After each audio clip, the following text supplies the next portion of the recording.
In the rarefied world of high-end nail architecture, we do not simply perform maintenance. We manage biological disasters and structural collapses. Today, we are revisited by a loyalist, a client who has been with me since the very foundations of my career. She returns every 20 days with the rhythmic precision of a Swiss watch, yet she brings with her a recurring tragedy. The enemy? Chlorine. She possesses an extensive collection of protective gloves in every conceivable size and color, yet she treats them as decorative artifacts rather than functional shields. She wages a daily chemical war against her own skin with industrial detergents, leaving her lateral folds and proximal fold in a state of absolute dehydration. It is a classic paradox, a woman who demands aesthetic perfection but refuses the basic discipline of skin preservation. Most technicians would look at these parched, glassy sidewalls and reach for the nippers in a state of panic, but we know better. Violence, by which I mean the unnecessary cutting of the skin, is the refuge of the uneducated. We are here to restore the barrier, not to breach it.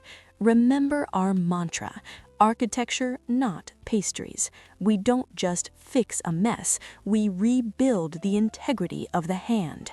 Precision is a calculated technical choice. Since I have a profound disdain for cutting tools, we operate strictly within the realm of advanced e-file techniques. Why? Because when you understand the physics of the bit, you do not need to draw blood to achieve a clean result. I begin the restoration with a blue-coated drop bit. We operate at a controlled medium speed, approximately 15,000 revolutions per minute, to meticulously clear the pterygium and lift the parched proximal fold. There is no room for error here.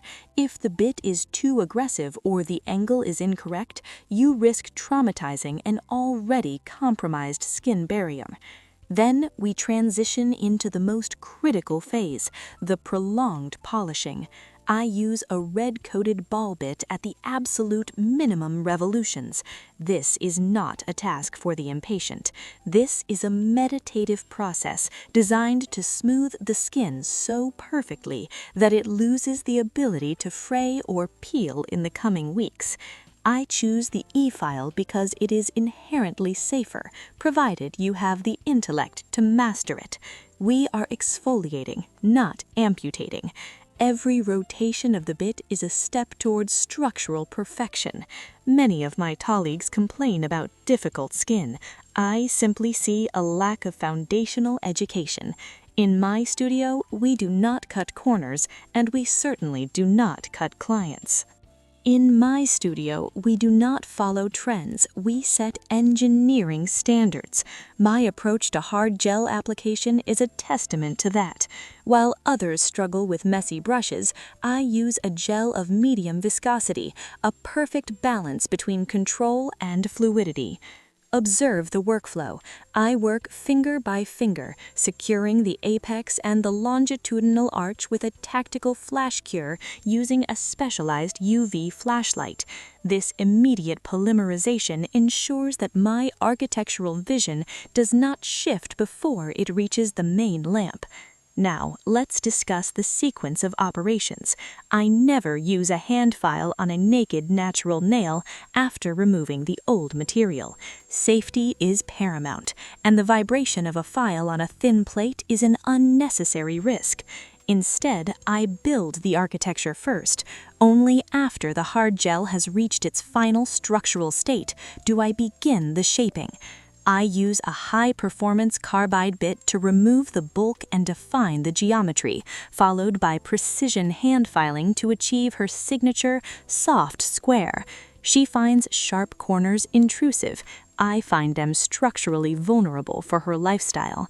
By filing after the gel, I ensure that the free edge is perfectly encapsulated and the thickness is mathematically distributed.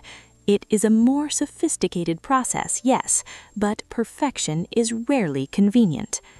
And then we arrive at the great myth of the nail industry, the breathing nail.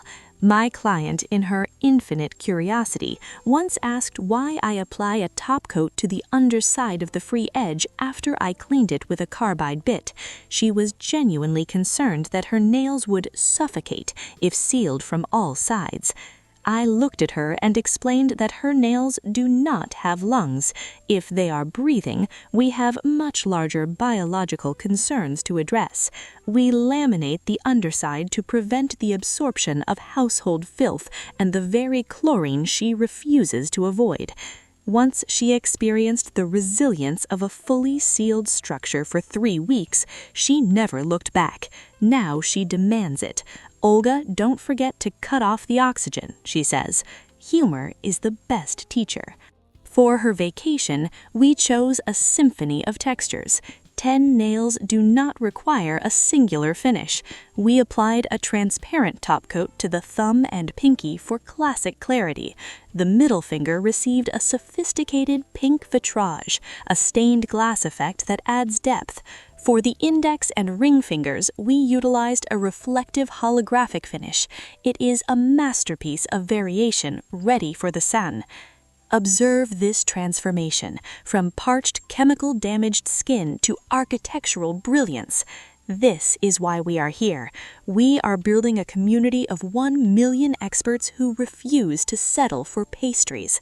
I post these masterclasses every single day to fill the void of knowledge in this industry. Subscribe. Let's build something permanent.